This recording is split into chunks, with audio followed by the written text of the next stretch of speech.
Today in history, in 1799, the Rosetta Stone, a tablet with hieroglyphic translations into Greek, is found in Egypt. Good job. Good job, guys.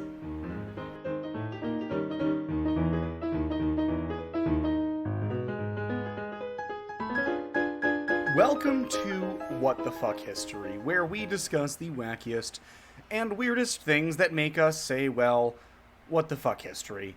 I am your chaotic neutral host, ZaCHary, and I am so surprised that this is the first time we've ever given an alignment to anyone on this podcast. That's true. We'll return to that in a moment. My name is Meghan, and honk if you'd rather be watching Brendan Fraser and The Mummy. Honk. And I'm Matt. Honk. Today I learned that John Steinbeck spent 2 months rewriting Of Mice and Men because his dog ate the original copy. Steinbeck wrote to a publication that was meant to do a review of the book, and he said, "Minor tragedy stalked. I don't know whether I told you, my setter pup left alone one night made confetti of about half my book. 2 months' work to do over again. It sets me back. There was no other draft." Oh my god. See, this is the importance of multiple save spaces. Well, it's also like, it's Steinbeck literally saying, "I'm sorry, my dog ate my homework." My dog ate my homework. I did love, though, that another part of this quote says, I didn't want to ruin a good dog for a manuscript I'm not sure is good at all, so he only got an ordinary spanking. An ordinary spanking? How do you spank a dog? Typically, you shouldn't. Spanking denotes the butt. Yeah. I mean, don't spank your dog. Don't hit your dog. Don't hit your dog. Don't hit your dog, don't hit your children. Yeah, don't hit your dog, but also, I now have the image of Steinbeck spanking his dog on the butt, and they have such exposed butt. So he says, an ordinary spanking with his punishment fly swatter. Oh, wow, that's wrong. So, that's not great. I mean, but I also think that it's Steinbeck, so it's true. Probably, just a little tap. Maybe. I don't know. Either just way. A gentle tap on the ass. What I'm saying is, don't spank your kids. Don't spank your dogs. Don't spank your dogs. Spank your lovers only if it's consensual. Yeah. That's true. Man, full palm to the exposed butthole. Not a great feeling. Okay, Megan, you don't spank someone in the butthole. I'm talking about the dogs. Most dogs have tails that get in the way of the butthole. Some dogs don't. My dog specifically does not have a tail covering the butthole, but his was a awkward setter, which definitely had a tail. So Steinbeck was definitely not fly swatting his dog's butthole. The jury's still all right, out, kids. but, before we go down this trail any further, before we go down this rabbit hole of buttholes, our strikes have been set to 0, and a game of rocky papery scissors has been played. And the order for tonight is Meghan, followed by me, followed by the God Pharaoh himself, ZaCHary.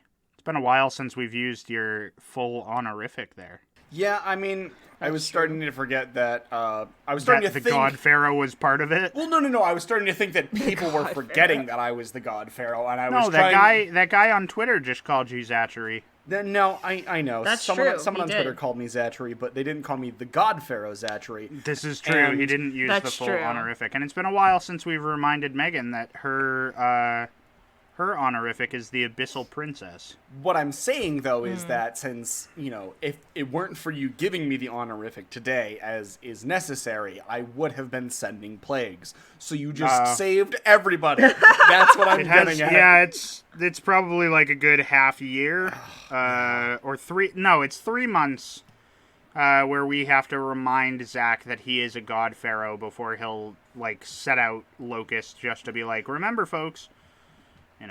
But anyways, do you want ants? This is how you get ants. Yeah, do you want locusts? This is how you get locusts. This is how you do it. Meghan, feel free to start your story with your note titles. Yeah. My note titles are. So I was going in between two for this one. It's Shark Boy turned Lord Mayor or Shark Boy and Lord Mayor. What about Shark Bait? Sort of. Yeah. I could do that one as well. That's really terrible considering the story I'm about to tell you. Shark Boy and Lava Bear? Lava Mayor, Shark Boy and Lava Mayor. So that's the name of my story, Shark Boy and Lava Mayor. So sometimes there's like a single event that really makes a person's life, because like otherwise they'd be pretty boring. Like you wouldn't care about that person in the past unless this one For thing Zach, happened. that moment was the birth of the known universe. Yeah, that's true. For Zach, it was just like the Big Bang. So, like, this event, right, can be tragic, but it really catapults their boring existence into fame. Yeah. Like Bruce Wayne's so good for parents them. dying, catapulting him into Batmanhood. Yeah. Or someone else's parents dying in comic books. You know, like every mostly, time someone dies in a comic book leading to a superhero origin story. Same thing as, like, you know, a Disney princess. Exactly. It's the same origin story. Absolutely. Any YA novel that you pick Any up. book, really. Any book that you decide to just get your little fingies on. Anytime anyone who writes a work of fiction just decides that the only way for backstory is a little sprinkle of trauma. A little You dash, if you will. all need trauma to jumpstart your story. It's true, and this is trauma really jump-started Sir Brooke Watson's story. Sir. He was knighted. Please. He was made a baronet at one point. I remember when I was which is baronet. like a little. No, I mean, I've always been a baritone. baritone. Boom, boom, boom. I have not. Fuck. Stop. That's the sound that Guys, Zach I makes every time, like, apologize, he but walks. Zach and I are once again back on our ADHD bullshit, so... Woo. That's fine. So I'm going to try to speed run my story, sort of get as much information out there as Before possible. Zach and I throw a monkey wrench in the works. Yeah, dude. So this is pretty much what happened to Sir Brooke Watson. He was a British merchant, soldier, and later Lord Mayor of London. Watson was an I thought he only was the child Lord Mayor born. of Lava, as per your notes. Well, lava's the other name for Got it. London when the Got apocalypse it. comes. So Can't wait to visit please, Lava. I was saving. Can't wait to visit Lava Town. Watson was the only child of his tragically deceased parents. Oh my God. Well, you know, like most kids before medicine, he was orphaned pretty early on. And he was sent to live with his aunt and uncle in Boston, Massachusetts. This is a story all about how my life got flipped, turned upside down. Matt, And that's as much as I can sing of that before we get DMCA striked. Well, I was gonna say is the wrong thing is because they got sent to Boston, so it's Boston. this is all about how my He did life get got sent to flipped, turned Boston. upside down, kid. Sit down. Yeah, kid. Listen here, kid. Please. Listen here. I'll tell you how I Yeah. became the Fresh Prince of a place called fucking Beantown. Fucking Beantown. Beantown. So he was sent to Boston, Mass. Boston. His uncle was a merchant who traded in the West Indies, so from a young age, Watson liked the idea of the sea and sailing, so his uncle, seeing this interest, was like a real fan of child labor and signed him up to be a crew member on one of his merchant ships. He's just like, I'm gonna learn this orphan how to sail. I love that we're just like, old-timey laws say you can be a fan of child labor. But who Old-timey laws, there are isn't a none. fan of child labor? You're right. It's such I don't know, I think- cheap labor. I know, they're just like so small and they have no rights. They have such tiny hands that can put together all of the little clock pieces. Oh, he got his hand caught in a gear. Or they can at least get all the no. Pringles at the bottom of the fucking Useless. can. The Pringles can. So, as a 14-year-old working full-time on a Pringles ship, Watson liked to play around, and while he was swimming alone in the Havana harbor in Cuba, he was attacked by That a is shark. terrible and As so often happens. Yep. terrifying.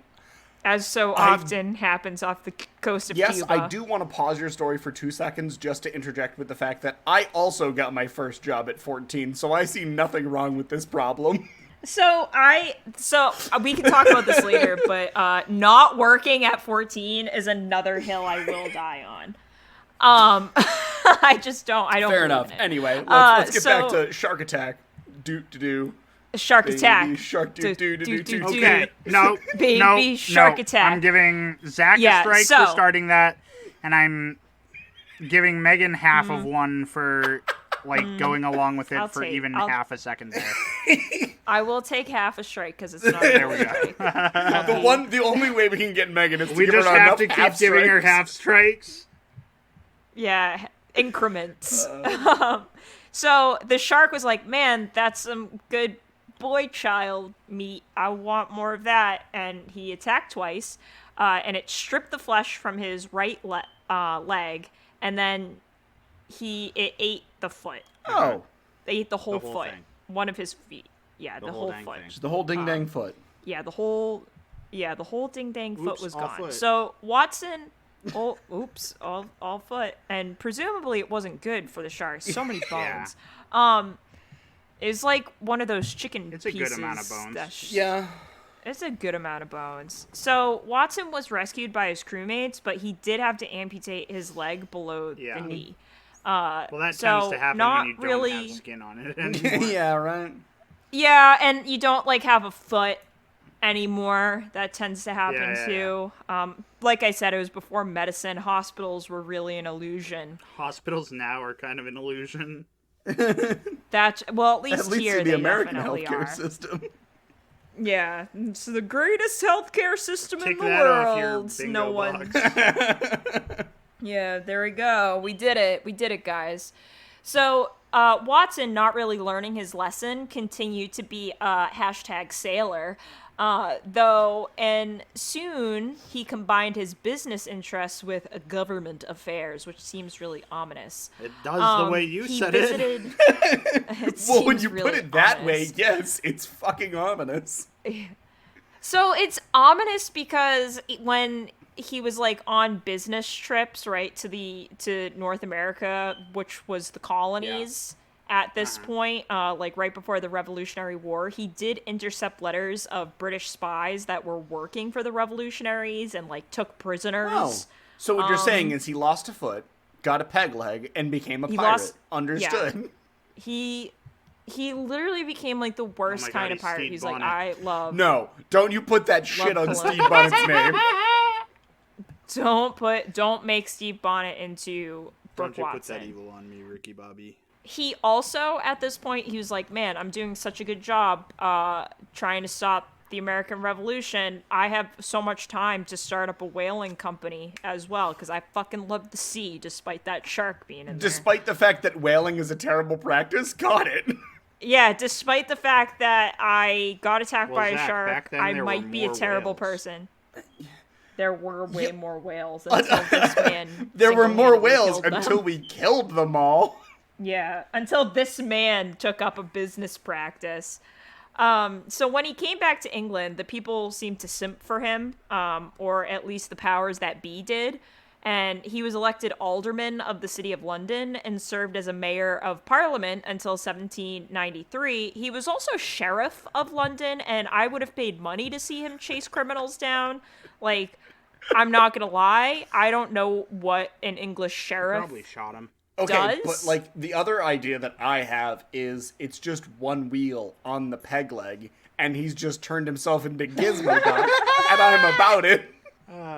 He's fucking trucking, dude. He's like the Terminator of ye old England. What's the He's fucking so fast. thing that Gizmo Duck says when he turns into Gizmo Duck, and I can't remember it. Oh god, what does Gizmo Duck say? Go Gizmo Duck. No, it's not Go Gizmo Duck, but Can you look yes, it up, Zach? Sari. Okay, yeah, look it up. Hey you guys, just look it remember up when really this was a quick? history podcast? It's still a fucking history podcast. To be fair, I am really trucking through my story. I just think the image of him And he didn't do this. It's like not confirmed though that he didn't do this. Like if he got a wheel on his peg leg, he'd be just like one wheel in it, right? Like this is the original one. It's blathering blatherskite. Stop. It's awful, anyway, and I was never going to remember that. That's horrible, yeah. So then in 1796, he was the Lord Mayor. He became Lord Mayor of London. And the director of the whole fucking Bank of England. He moonlighted as the CEO of the Bank of England, as you do when you're the Lord Mayor. I will say, though, that while he had a lot of, like, douchebag roles, his enemies were really willing to make use of the shark attack ordeal. And they did make fun of him for it.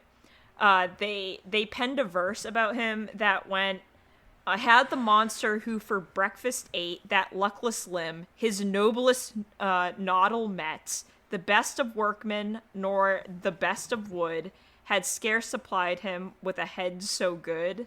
So I originally read that as, like, his leg was the noblest of noodles, and the shark was just, like, sucking it down.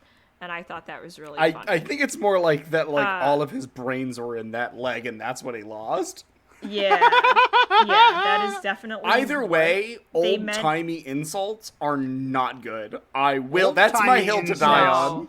Old-timey insults are either top-notch or just the worst. Okay, you know what? That's fair. Yeah, I mean, that's true. There is no in-between. They're either all mic drop. They're either just straight fire mic drops, or they're like, what the fuck are you even saying? Well, like, I understand what they were going for, right? Like, this is the old-time equivalent of, like, making the Gordon Ramsay meme where the shark... Like, there's the picture of the shark, and the shark has this dude's leg, and is... Like, the caption is, like, finally some good fucking food. See, but that's good.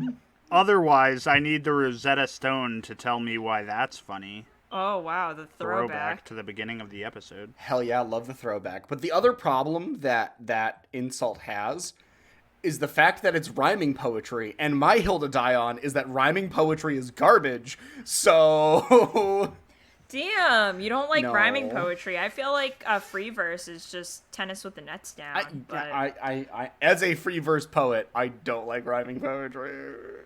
Yeah, I don't know. Sometimes it's fire. Sometimes it's a little. It's just a little like insults. For me. Alliteration is a much more fun mechanic than rhyming will ever be. That's my hill. That's what I have to say. Okay, fair. So we definitely need to keep going. Yes. Yeah, that's fair. Watson really, like, leaned into the shark attack thing, though, throughout his life. Yeah.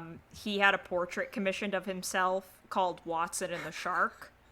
It was a beautiful oil painting that was exhibited in the Royal Academy. The painting is now hung in the National Gallery of Art in Washington, D.C. for some fucking reason. I don't know why we have it. Okay. But, like, why that wouldn't stay in London, but, like, whatever. I think it's nice that he was like, this was the most tragic point in my life, but I want a huge painting of it. And then the last thing that was interesting is that he was made a baronet in 1803, and he had a coat of arms design that referenced the shark. So on the coat of arms, it has Neptune with the trident, and the shield underneath the god has Watson's severed leg on it. Yeah, as you would. And then the Latin on it says "under God's protection," which his leg is being protected by God. Got it. Got it. In the shark, in the belly of the shark, the leg is protecting all of the us. Shark. Yep. That leg died for our sins. That leg Jesus did die leg. for our sins. Yeah, so I just thought the idea of, like, this guy... Like, I wouldn't have even cared about this guy unless he got attacked by this shark. And then people made fun of him for it, and he was like, I'm going to make a huge oil painting about this, and then I'm going to be made a baronet, and then make a coat of arms. But I am looking at the painting currently, and it's pretty great. It is pretty great. It's like him dramatically. Oh yeah, it's so water. fucking dramatic. And what's even better is someone made a Lego model of it, and that's real good. Stop. Can you post that in the Discord? Funny. I am absolutely posting that in the Discord right now. Also, The shark is so scary. Oh, I know. Too in this picture. The shark has like fucking weird ass lips, but I'm afraid of it. Yeah, the shark it's Okay, you post the Lego version first, and I did not need that one first. That's the only one that matters. No, I need the actual picture because you're talking about weird ass lips, and the Lego shark has none. Okay, fine. I also love that one guy looks like Anakin Skywalker. That could be an Anakin Skywalker figure, to be honest. Probably. This is such an obscure picture, and someone made it out of Lego, and that is so funny. Also, the picture of it is the actual... Oh, Jesus, his lips are kind of weird. Yeah, right? Yeah, it's like if someone painted a shark but had never seen a shark. Tell me you've never seen a shark without telling me you've never seen a shark. Either that or you only imagine very sexy sharks with big lips. Sometimes that's my favorite. My favorite pictures on the internet are like a person talking to a classic painter. And it's just like, so you've seen a horse before, right? And the person's like, yeah, of course. It's like, yeah, a horse. The thing that everyone has seen. You've seen one for sure, right? It's like, yeah. Okay, Definitely. so just draw 15 horses, and then it shows a picture of the painting, and the horses look all fucked up. Yeah. Those are the best. Yeah. The best. Yeah, I like the ones that they're like classical paintings, usually of like the Madonna and baby Jesus. And I understand like there's yeah, it's like you've seen a baby before, right? And there's this one girl who's just like, I'm gonna rate these babies 1 out of 10. Oh yeah, you showed us that video. Yeah, and the girl's just like, I give this baby 2 out of 10. This artist has never seen a baby before. And she's not wrong. Like, classical painters, I understand they're trying to, like, do this weird thing where it's like, oh, this is, like, the marriage between Jesus as, like, God and man. Like, he was always divine, even as a child. He was always complete. And it's like, yeah, but you're doing it the wrong way. You're but it's scaring fucked up. Hey, is your story done? This is what... Yeah, it's been done. Jesus Christ, we've got a podcast to record, guys. I'm gonna jump into mine now, if that's cool. Yeah, fucking go for it. Yeah, I mean, I'm okay, waiting. like, there was nothing about that said waiting, I've though. been holding my breath this entire time, You Matt. have not. Tonight, I'm gonna tell you guys the story of Theogenes of Thasos, or as I will be calling him for the remainder of this story, Chad. Okay, that makes me feel better because I, for some reason, got a very like Sylvester the Cat suffering fuckatath. Yeah, I do have a lisp, and this would have been trying. Ah, okay. So I went with Chad. Chad was the very definition of Greek excellence as far as athleticism goes. He was fast and strong and agile, which made him perfect at damn near everything. One of the earliest stories of young Chad's life... This horse is really hot. This horse is real sexy. What are you talking about right now? What? Like, weren't you describing No, it's a a horse? person. It's a human person named Chad. Well, they're not named Chad, but we're calling them Chad. No. This whole His time. name is Theogenes of Thasos. Theogenes the man. His name is he's a human man. person, a bipedal human person. Okay, from ancient Greece. But see, this is really clearing things up for me because I remember your message in the chat and I thought you said horse. Hey guys, this just in. Megan is also on peak ADHD. Yeah. So the earliest story about young Chad is that when he was a boy, about the age of 9, he was walking through the market square when he was struck by the beauty of a brass statue of a god. My research could not tell me which god it was, but only that young Chad liked it. And because he liked it so much, he decided to bring it home with him. So he pulled the statue from its base and carried it home. And obviously the town folk were not very happy about this, and they called for his execution. Well, I mean, I don't know if I'm going to try to execute someone who rips out of the ground a whole-ass bronze statue, you know? Like, yeah. That's... You just try to yeet it out that's of the a lot of beef on that boy. Yeah, and at the age of 9. Oh, wow, that's... No less. I don't know how accurate this is, but all of the reports say that he was young when he did this. So a lot of the townsfolk call for his execution, but someone in the crowd spoke up and said that he should put it back. And so he did. Okay. And was cleared of any crimes. Just put it back. Or Fine. was not executed of his crimes as a crimesman. So as I mentioned, Chad was a star athlete, and as he went to competitions and kept winning, the rumor going around his hometown of Thasos was that he was the son of Heracles, which for the uneducated is what Hercules' name actually is in the stories. Yeah. But that's my hill to die on, and a different day for that. So anyways, he was most famed for his wins in boxing, as well as something called pancration. And I could be mispronouncing that, but it's essentially like a mixture of boxing and wrestling. Okay.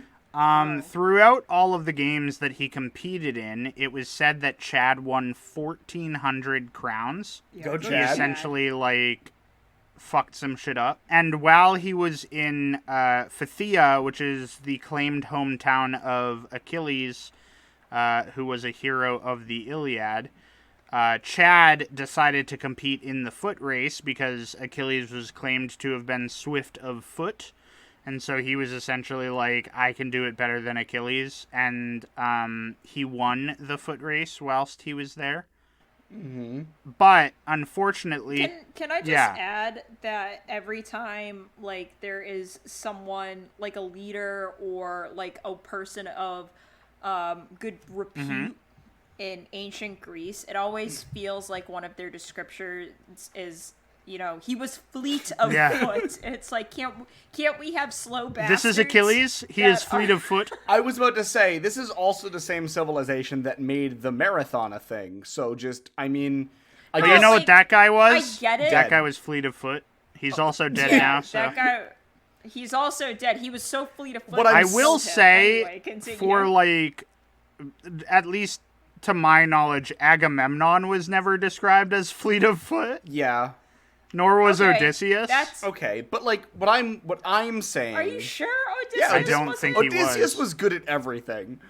Yeah, But that's I true. think the main point I'm saying is the Greeks. Fuck, can they run? Fuck, can they run? Watch them run. Now I just Alright, need to he was know. fleet of foot. Now that Matt has lost his place in his notes. No, I just need to know if they don't ever describe Odysseus as fleet of foot. Okay, well, I guess I've been proven wrong. No, It no, just I feels like it a wasn't. very I was just common- making sure that not all Greeks were described as fleet of foot. It just seems like a lot of the times it's like it's one of the epitome. Yeah, of, it's the epitome of Greek like culture A good thing. that you are Yeah, fleet they're of just foot. like, oh, That you can fucking run. his feet so Fuck, fleet. can they run? Unfortunately, Fuck, can they run? as all men must do eventually, Chad died.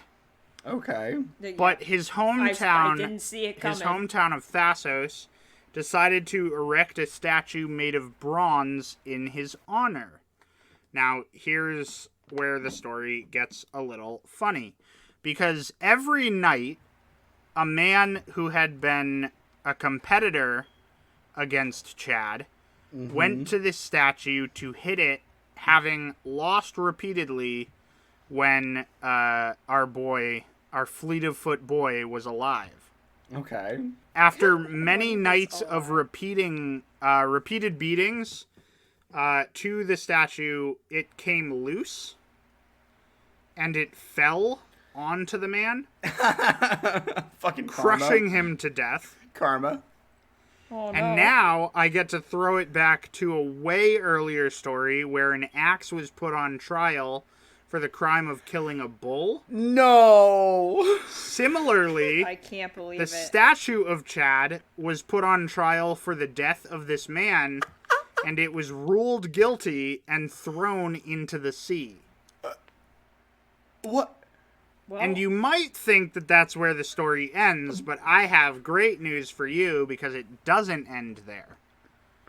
Years after they throw the statue of Chad into the sea, The area of Thassos begins to be plagued by famine and poor crops, and so they ask the one person who they know can solve all the world's ills, the girl that was Who? force-fed drugs and just spends her time being asked questions. And tripping balls.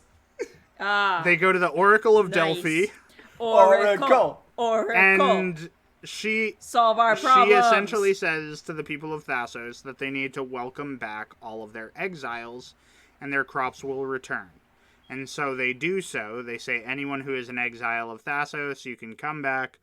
When that doesn't work, and their crops continue to fail, they give her a new dose of psychedelics, and they say, hey, Try again. none of this worked. What are we doing wrong? What are we doing wrong? Please tell us what you see in your fever dream of existence. Do you think we should add more And drugs? what Do you she think says to lack them of is drugs- the equivalent of, y'all forgot about my boy Theagenes. You forgot about Y'all Chad, you forgot. dumb fucks. So they fish Chad up from the bottom of the ocean and put him back on his pedestal, and then everything goes back to normal. Well, she ain't wrong, you know? Yeah, well, when you can see into reality the way she can on all those psychotropics. When you can see past time and space. I saw time folded in on itself. Yeah, the time knife. We've all seen it. Time. We've seen it. Also, go fish that statue. Imagine, if you up. will, Fish up that three stage. balls on the edge of a cliff. For anyone who doesn't get that, that's a Zyborn clock reference. Fuck.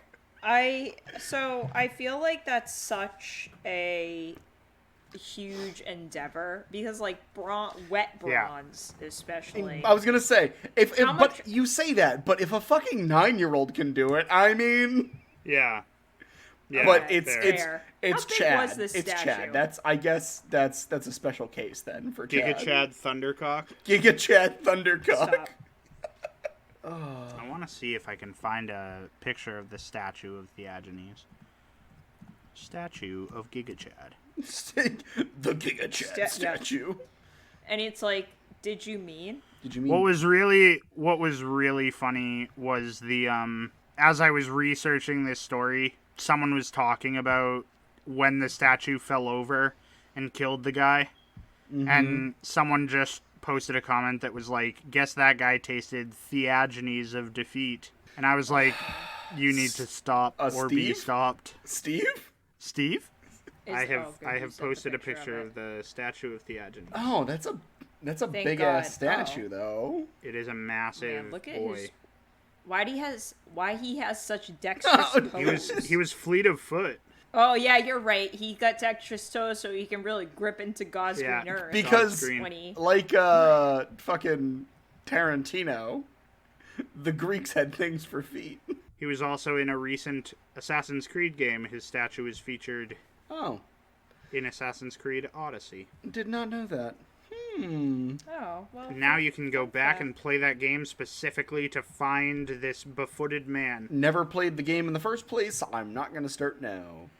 Fair enough, but my story's done, and you're welcome to start yours whenever you see fit. I will. You better. Can you tell me? Do you have a foot story? I don't have a foot story. No one in your story. I is will fleet never- of foot because no one in my story was fleet of. I guess he was fleet of I one. guess foot. Meghan- I'm the only one that gets to tell a fleet of foot story. Megan, if you are insinuating that we should have a foot fetish episode, I think you deserve all 3 fucking strikes right now. That's not true. I'm not implying anything. That would put her at 3.5 strikes. 3.5. It's too many strikes for one person to handle. It would literally rip open the fabric of the universe. And I can't do that. It's Not really tonight. just I'm true. Not tonight. See, my problem is I can do it. It's that I don't want to like seal it back up when I'm done. Yeah, so yeah. The worst part of messing with a Ouija board is always closing the portal when you're over. yeah, exactly. I get it. So, I guess I'll just rip through the reality of the story I'm going to talk about. Yeah. So, in my intro, I gave the my brain. Sorry, I'm having a moment. Now that the moment is over, in my introduction, I talked about how I am chaotic neutral, and that is, the first time anyone has been, ascribed any kind of alignment on this podcast, which is odd for us, I think. It has to have happened before. I think we've briefly, joked about it, but we've never actually been like, oh, yes, this person is this. But I think the weird thing is that, almost everyone is chaotic neutral. Yeah, I understand, but, Except for, most cops. Who are, lawful evil for some reason. Yeah, I digress. And the reason I mentioned alignments, or specifically D&D alignments in my introduction, is because today, we are once again dabbling in the exploits of... Gentlemen crimesmen! Crime men.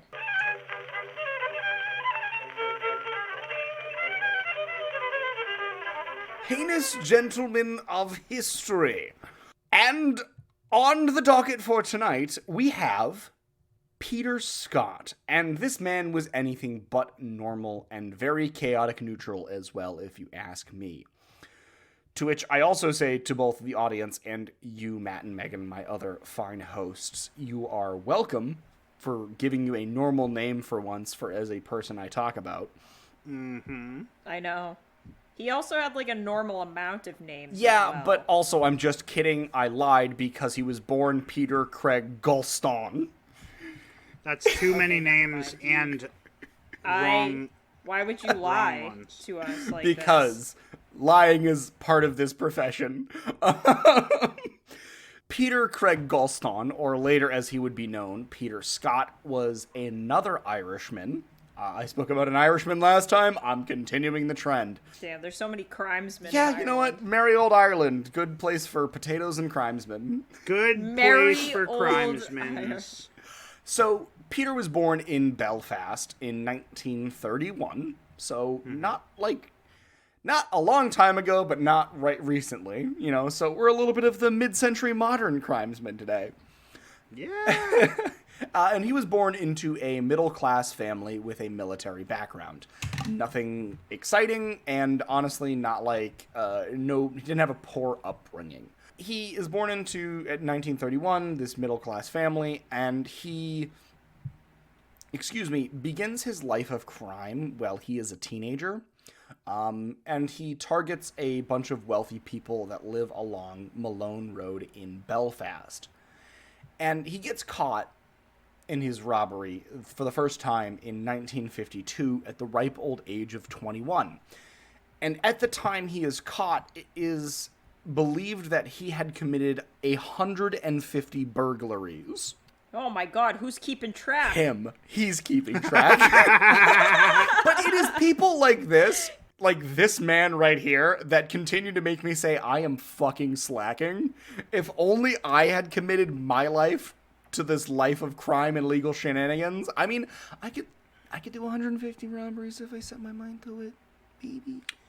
Just remember, folks, that you too could do 150 robberies if you set your mind to it. All right. Yeah, if you are willing to put in the time and the effort. If I sit there and I clunk and then I clunk and I get out at 6, if I go across the street, Yeah, starts doing the math. Carry the 4. I could have 150 robberies by sundown. That would get me up to about 37, and then I can take that over there, and then that's this bit is going on too long. You're right, 150. I can do it. Anyway, he ends up only serving 6 months in jail for all of those crimes. For all 150? Yes. Well, they were impressed. That's bonkers. They weren't impressed. They were something, though. They were ashamed. He was only charged with 12 burglaries because apparently the police were so embarrassed over the size of this accomplishment and they did not want to admit that they sucked at their jobs. Oh, that sounds about right. Cross off making fun of cops or any other bullshit authority off your bingo card. But yes, the cops were like, fuck it, we don't want to admit that there was 150 robberies done by a 21-year-old. No, we're only charging you with 12. So... It's so fucking stupid. We're only charging you. Hey, we know that you've done all of them, but like that's gonna take a while. It's So like 12. It's like 12 if I is good. ordered 20 hamburgers from McDonald's and they said, we're going to charge you for one. Like, cool.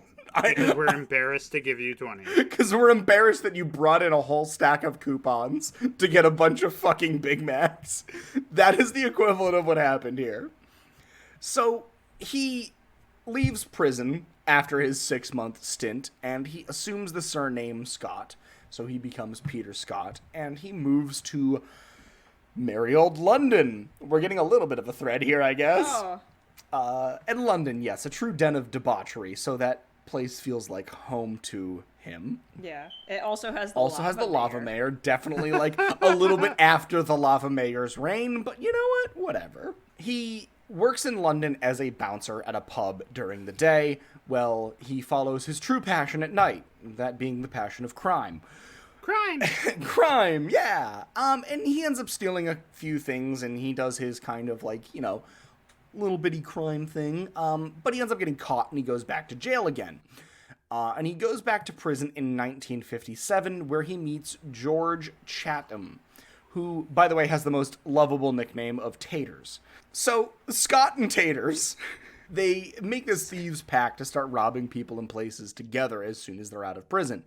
And they get out of prison and they start targeting high-end boutiques on Bond Street, and they make literal millions from their pilfered property.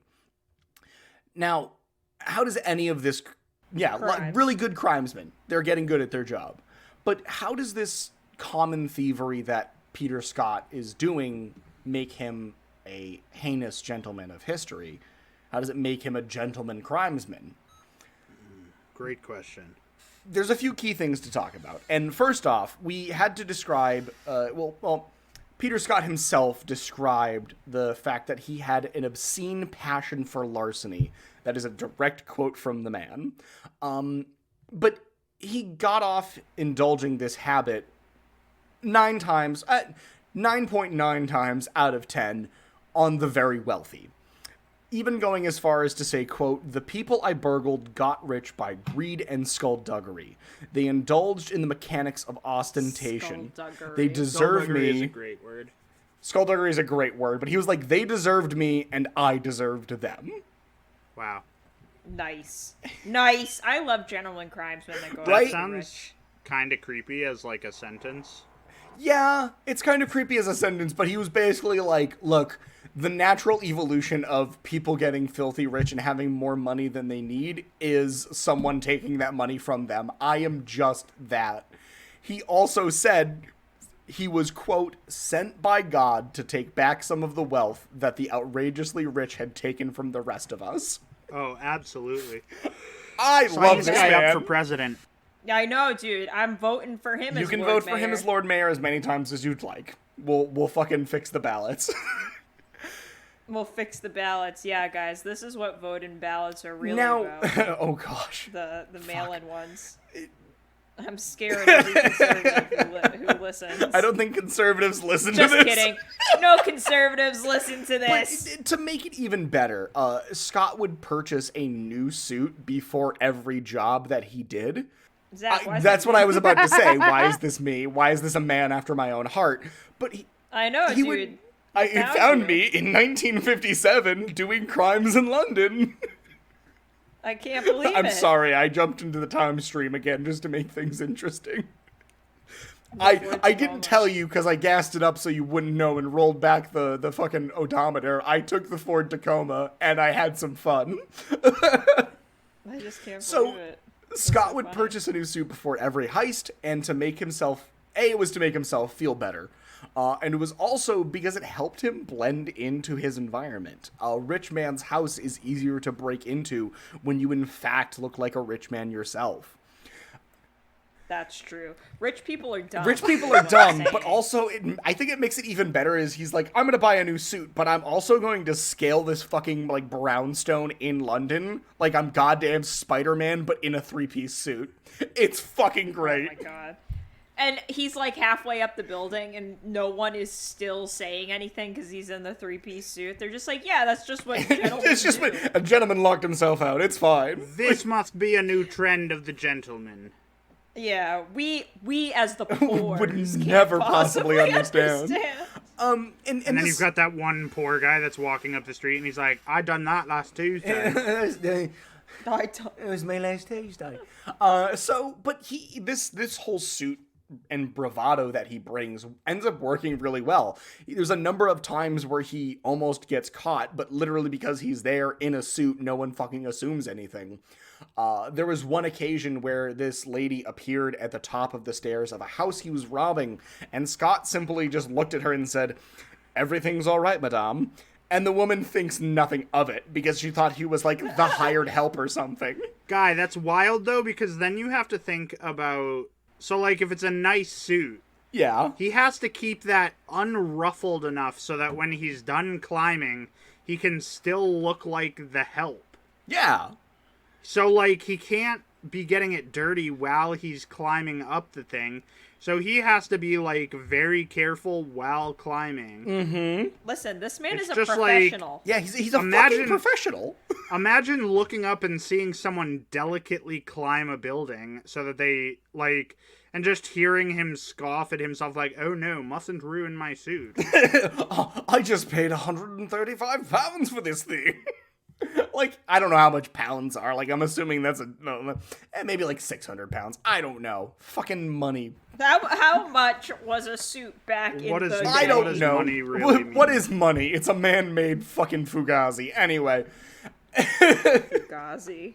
So, yeah, he ends up, like, again, in another time, he just says, like, someone's upstairs and he thinks he's about to get caught and he goes, "It's just me," and fucking finishes robbing the place. And they just accept that that's, like, okay. And That's crazy.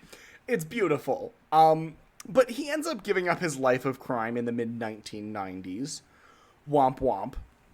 Womp womp. Well, at least he claimed he was giving up his life of crime in the mid-90s because he was jailed for 3.5 years in 1998 for stealing Tête de Femme. That's right, the one that Pablo Picasso painted. I mean, to be fair, I've seen Picasso's work, and I mean, someone's gotta want it. Okay, I was gonna say don't shit on Pablo Picasso. I love Pablo Picasso. You love Pablo Picasso? Yes. I don't know, Zach. Okay, I don't know. I love Pablo Picasso for the same reason that I love fucking Marcel Duchamp. It doesn't make any sense, but it's great. And Okay. people either love it or hate it. And I'm okay with that. All right. We can discuss it on Hill. I was going to say, flexing my art history fucking basic major here. Even Pablo though Picasso does a lot of interesting things with cubes. Yes, he does. But yeah, so fucking Peter Scott decides to steal a Pablo Picasso painting for shits and grins because, as he said, he has an obscene passion for larceny. I have a passion for stealing. Yeah, but that was the thing. He really liked to steal stuff. He was good at it, and he 99% of the time was like, well, this person has more money than they should. I'm going to steal from them. I'm gonna alleviate them of that burden. Exactly. Yeah. You are burdened burden by your of wealth. material Let me wealth. fix that. Yeah. Let me help you. But Peter Scott does leave this mortal coil in 2013. So you can't actually vote for him for Lord Mayor. No. Damn. We could have, though, Okay, but within our lifetime. In all fairness, he was born in 1931. He lived to like 82.